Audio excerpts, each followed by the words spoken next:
I always prefer Captain Mohawk to Woody Woodpecker, which I get sometimes too. Aye. So I got to thank Shane for giving me the opportunity to stand up and tell y'all what I've been up to. Was it 6 months ago? It was a year ago. Yeah, it had to be longer than 6 months ago. So I stood up in front of y'all, or under this beautiful tree, and gave a talk called "There's No Map for Inventiveness," where I tried to shoehorn all the crazy stuff I was doing with Sin Labs into the idea that invention and creation existed or failed to exist on a map, and you couldn't plot the course of creativity. Turns out you really can't, because about 2 months after that, we sold that company and got the hell out and had to start over completely afresh. No well-known name to fall back upon. We can't really reuse any of the old projects, and so me and my co-founders, Brent Bushnell, Jay Wolf, and some of the other folks who came with me from Sin Labs, where we were making some awesome stuff, created a brand new company called 2-Bit Circus, and it is the most exciting project of my life, and I really want to tell you guys about what we're up to. But first, I kind of have to explain what our workshop looks like. You walk in, it's a big, beautiful former power plant. It was built in the 1900s. Well, it was built in the very early 1900s as a steam power plant for Edison. It's located at the Brewery Arts Complex downtown. And we have 50-foot ceilings, which kind of gives your brain a lot of room to expand into the space.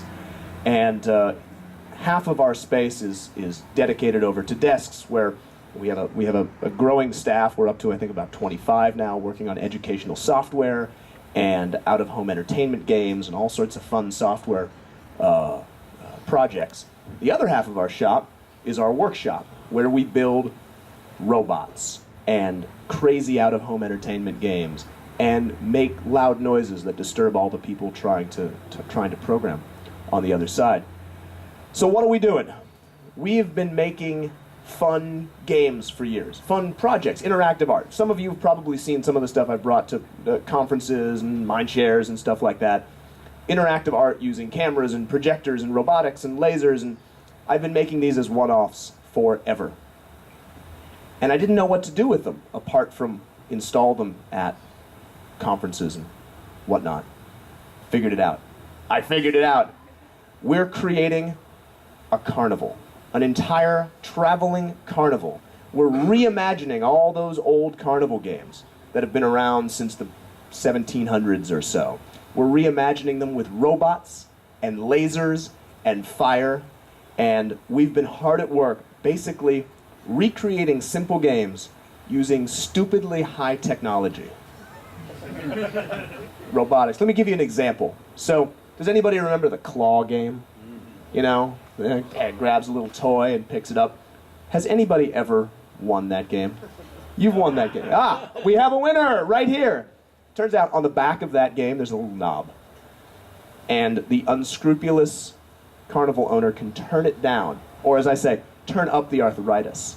So this thing is just moving around like that. So we wanted to make a version of that game that was, A, gigantic. So we blew it up to 6 feet by 3 feet. 2, deadly fucking accurate. There's no knob on the back of this one. Actually, there is. It just goes up faster. And 3rd, the things that you were trying to get with this claw game had to be actively evading you, which kind of inverts the whole thing. So now, as the game stands, we've got this 6 foot by 3 foot robot zooming around. Did I mention it's under gesture control? You don't touch this thing. There's no sweaty joystick, right? We're using a leap motion to control this robot around. And there are spheros under control of iPhones rolling around underneath. As many people as want to throw spheros in there. And this claw is zooming after these fuckers. They don't stand a chance. It's so much fun. So we're doing projects like that. We're taking all these things together. We're turning it into a carnival. We're going to start in Los Angeles. We're going to move to San Francisco. And we hope to bring this carnival to the world. But it's not just about the fun. One thing that we learned from making crazy inventions for so many years is that there is no better way to inspire kids to pursue careers in science, technology, engineering, art, and math than to show them, A, show them an awesome time, which we plan to do, and B, show them something that blows their mind. Once they say, how does that work? You got them right here. And you can do anything to their brains, like make their brains bigger. So our secret agenda with this project is to actually use it to inspire kids to pursue careers in STEAM. We're also developing kits where kids can basically contribute to the carnival.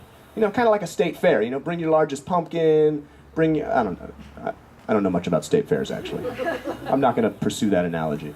But yeah, we're going to have a wearable fashion show for kids making wearable electronics.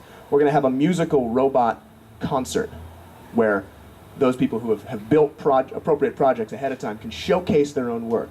We're going to have a digital art gallery and a fancy interactive art gallery. So kids who want to participate and bring their stuff on, maybe on the road or maybe just for that event, can showcase what they're doing. And that is the STEAM Carnival. And here's the briefest solicitation at this point. We just launched our Kickstarter. It's doing really fucking well right now, but that shouldn't stop you from continuing to make it do even better. So, STEAM Carnival. And I guess the other part of this, as long as I have you all here, I might as well mention that 2-Bit Circus is hiring in the fields of JavaScripting. So, if you happen to do that too, talk to me. But we want you all to have an amazing time at the STEAM Carnival. We want you all to play the games. We just opened up our workshop last weekend or 2 weekends ago and showcased them all at Brewery Art Walk. We had thousands of people come through our door, and they all left smiling. Actually, some of them didn't leave. That was kind of embarrassing. We had to drag some of the kids out of our shop. Their parents did that. Anyway, thank you for giving me the opportunity to tell you about what I'm up to, and without further ado. Cheers.